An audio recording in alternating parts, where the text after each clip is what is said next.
Hi, my name is Marisa, and I am working as the Eat Local Always Public Engagement Fellow with the Sustainable Business Network of Massachusetts.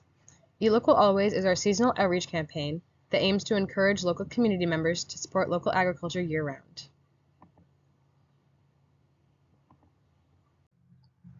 First, I'd like to talk about my results.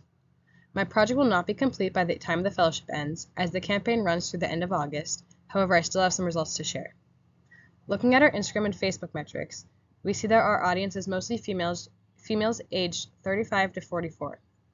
On Instagram, shown on the left, we can see that our audience is a bit skewed to the younger side, while on Facebook, shown on the right, our audience is a bit skewed to the older side.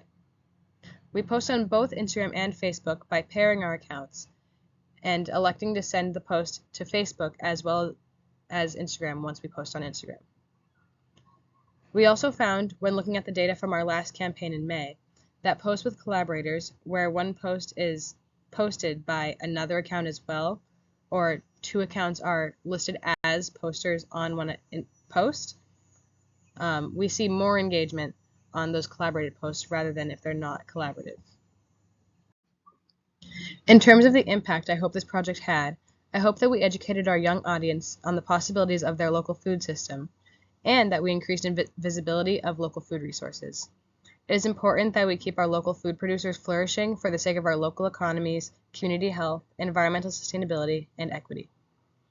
In terms of the more tangible impact that I hope the project had, or that the project has had, by the end of this campaign, we will have featured 18 total farmers markets or local businesses and put on 3 events: a tour of the Rightlock Farm in Winchester, Mass., a tour of the Black Earth Compost Facility in Manchester by the Sea, and a screening and discussion of UNH's Woman on the Water documentary created by the New Hampshire Sea Grant.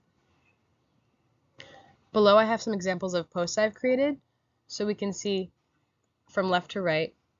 The first post is a word cloud where I've asked our collaborators to describe local food systems with one word, and we have some words such as essential, eco-fresh-licious by one of our really interesting guys, and collaborative and critical. Next we have a highlight of a local farmers market, and then following that we have an example post of an educational post I've done where I talked about how farmers markets they promote sustainability, and I discussed the SDGs and the 3 E's of sustainability. And then on the rightmost post, we see an advertisement or a reminder to register for the Rightlock Farm Tour that's actually taking place Thursday.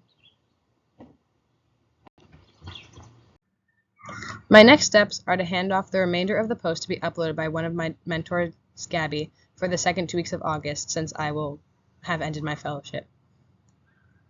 I also have other deliverables, and 2 of them are shown on this screen, which I will hand off, or have already handed off, to my mentors for the rest of August and for beyond. One of those being the Library Resources Toolkit, which I sent out to local libraries in the beginning of this month, encouraging them to engage their visitors in the local food campaign through reading books for all ages, documentaries about food, facts, and other activities. The next is the Impact Assessment Brainstorm, which SBN will be using in the next few months. After these campaign posts going up in August have reached their audience fully, SBN will conduct an impact assessment to see how our campaign is impacting our collaborators, and they will most likely be doing that in the form of surveys.